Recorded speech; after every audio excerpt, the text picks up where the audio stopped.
Is Vikings quarterback J.J. McCarthy about to get some great news? We're going to talk about it on today's edition of Vikings Now by Chat Sports. My name is Patrick Siepman, and welcome in. So Kevin O'Connell hopped on the weekly podcast he does with Vikings play-by-play announcer Paul Allen. He was talking about J.J. McCarthy, what's been going wrong with him, but also how he can fix a lot of his lower body mechanics. So we'll start off with that. Then I do want to dive into the Green Bay Packers heading into this Week 12 matchup. Must-win game for the Minnesota Vikings. Got to have it. So a deep dive into Green Bay on the second half of today's show. But some drama going on in Vikings land. So Emmanuel Acho tweeted out right after the game, pretty much highlighting J.J. McCarthy's game-winning touchdown to Jordan Addison, just showing him some love, saying J.J. McCarthy's got that clutch gene. Chris Carter quote tweeted it and said, "Did you watch the first 59 minutes?" I had my thoughts on this. I didn't necessarily think this was the right move by Chris Carter. Kind of thought it was a low blow. But then J.J. McCarthy's quarterback coach ended up responding the CC saying, "Effing clown," with a clown face emoji. I don't love this. Clearly, this kind of feels like it's coming from some insecurity from Greg Holcomb here, but he's also trying to, back his guy. He clearly doesn't love all the noise that is around J.J. McCarthy's name right now, but just drama going on. I mean, you got J.J. McCarthy's quarterback coach responding to one of the greatest Vikings of all time on social media, calling him an effing clown, just flat out there. So don't love that. Clearly some drama going on, but just want to share with you guys that before we dive into today's show. But speaking of the Green Bay Packers, we are in a Week 12 subscriber battle against our Packers Report channel. And right now we got the early lead at 91 subs gained this week. The Packers Report is at 68, but they're a hot up-and-coming channel here at Chat Sports. So if you guys want to help us out and stay on top of everything around your Minnesota Vikings, hit that subscribe button today. Let's see if we can blow the Packers Report out of the water here by picking up more subscribers than they will this week. So Kevin O'Connell was talking about J.J. McCarthy, and he gave some interesting insight. And a lot of it was just about the lower body mechanics. I mean, if you guys have kind of seen the viral images on social media, like J.J. almost looks like a ballerina on his lower body. He kind of gets too wide in his stance a lot of the times, and KOC kind of alluded to that. Like, we want J.J. to have a solid base, and when he gets too wide, he can start sailing a lot of these footballs. But we'll talk about it because KOC said this. He's made of all the right stuff. He's going to keep working at it. We're going to go back to work and continue to find every avenue to try to help build the consistency to his mechanics. And then I firmly believe that accuracy will come from that. And, KOC also did acknowledge, like, this is going to be a process with J.J. McCarthy. And, I will say from the Vikings perspective, I wish they would have probably known that before they kind of went all in during free agency. I mean, the Vikings have the most expensive roster in the NFL this year, spending over $350 million. So if you knew it was going to be a process with JJ, I would have liked to see them maybe not go all in, save some money for some future years once he is caught up to speed. But clearly this is going to be a process. But the one quote that really stuck out to me was this coming in from Kevin O'Connell, saying he's got to start seeing the cement dry on some of the things we've really worked hard to make football habits from him from a fundamental standpoint. So clearly he's just trying to see all the things that he hasn't been working out too well with his game right now, but he is, seeing the progress. He's seeing some of this stuff really come to fruition. Now, obviously, JJ hasn't been good over the last two games. He's been sailing a lot of footballs, but he has still shown some big-time playability. Like J.J. McCarthy this year, according to PFF, he's second in big-time throw percentage, but he's also first in turnover-worthy play percentage. So it's been, a hit or miss with him throughout this entire season. But once he does start hitting, and once this does click for JJ, it should be some big-time results because, I still believe in this Viking system. I still believe in this scheme at a very, very high level just because we have seen it be very successful in the past with just competent quarterback play. Like Sam Darnold was very good last year for the Vikings, but it's not like he was playing on the top 7, 8 quarterback in the league type of level. Like he was playing top 15 level quarterback play, and the Vikings offense was absolutely electric last year. So once JJ can kind of get to that, once it clicks, maybe this team can continue to build off what they've been building this entire season. But KOC also said this on J.J. McCarthy's mechanics, saying, I think that's probably the most frustrating part for him.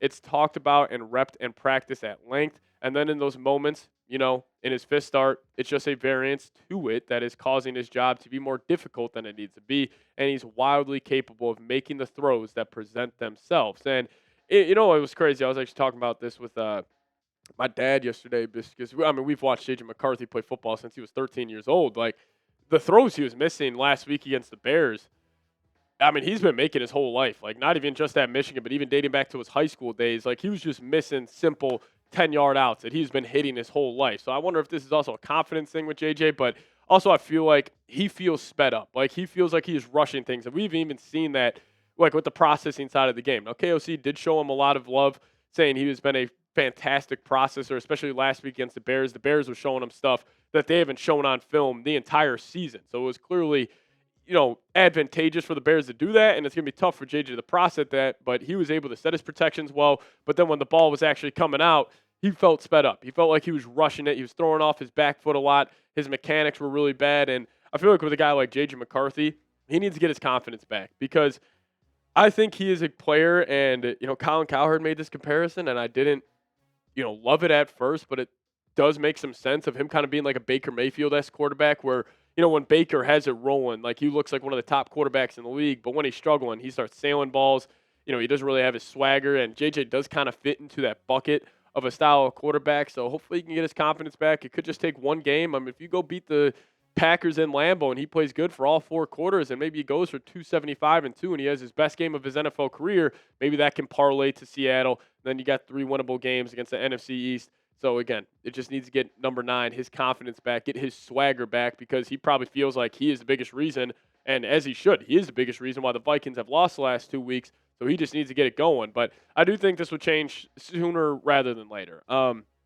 And I still believe in the support system around JJ. Like, he's had good coaching throughout his entire life, like even dating back to when he's playing high school football in Illinois. Tim Rackey, one of the best high school coaches in Illinois football history, multiple state championships, went to IMG, had great coaching there, had Jim Harbaugh, and now he's got Josh McCown and Kevin O'Connell. So I believe if he can just continuously rep this out, continuously just make improvements each and every day of practice, each and every week, hopefully the results will start to come, and hopefully it will cement sooner rather than later. But speaking about this Packers game, you guys predict J.J. McCarthy's stats versus the Packers for me. Do you think he's going to bounce back, or do you think it's going to be more of the same? I honestly just hope he can break that interception streak.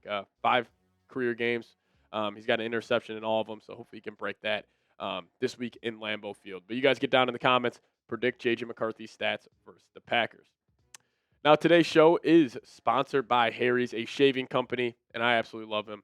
Love them. This is an example of one of their razors right here. And for a limited time, our listeners can get the Harry's Plus trial set for only $10 at harrys.com/chat. Now, I have used old razors, and I couldn't really find a brand that I fully love until I met Harry's, because some old razors, they went way too dull, way too fast, and plus they would start to irritate my neck here and there, and they also just costed way too much. I mean, sometimes it was $30 for 8 refills. That's a total scam, but that's not the case here at Harry's. And plus, with their now new Harry's Plus razor, it has an advanced pivoting system to reach every corner of your face, a refined blade tech for a closer, smoother shave, and a weighted metal handle, which is actually Harry's heaviest handle ever, for added control and comfort. You guys try it one time. It'll completely change how you view shaving your face every single day, and they have a sweet deal going on for our listeners where you guys can get the Harry's Plus trial set for only $10 at harrys.com/chat.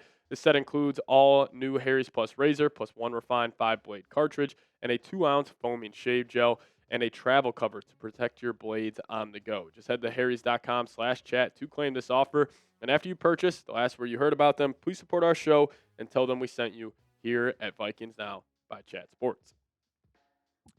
All right, let's dive into the Green Bay Packers here. Packers have been an interesting team this football season. At certain points throughout the season, they were the Super Bowl favorite. They were the heavy favorites and won the NFC North. They came out the gates steaming hot, beating the Detroit Lions, beating the Washington Commanders on that one Thursday night game, but they've also started to struggle over the last couple of weeks, and specifically offensively. Now, their ranks across the league are still pretty solid. 13th in points per game, 12th in yards per game, 11th in yards per play, but they are the best third down offense in the entire league. So obviously the Vikings struggling in third and long situations this year defensively.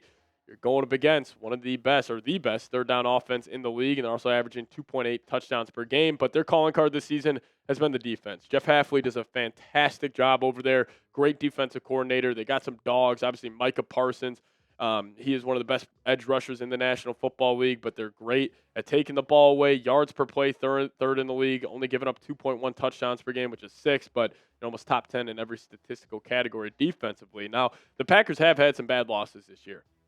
Back in Week 3 against the Cleveland Browns, They lost that game 13-10. And week 4 against the Cowboys, ended up tying that game 40-40. They should have lost that game. The Cowboys home clock operator should have probably put zeros on the clock, but hey, that's a different story for a different day.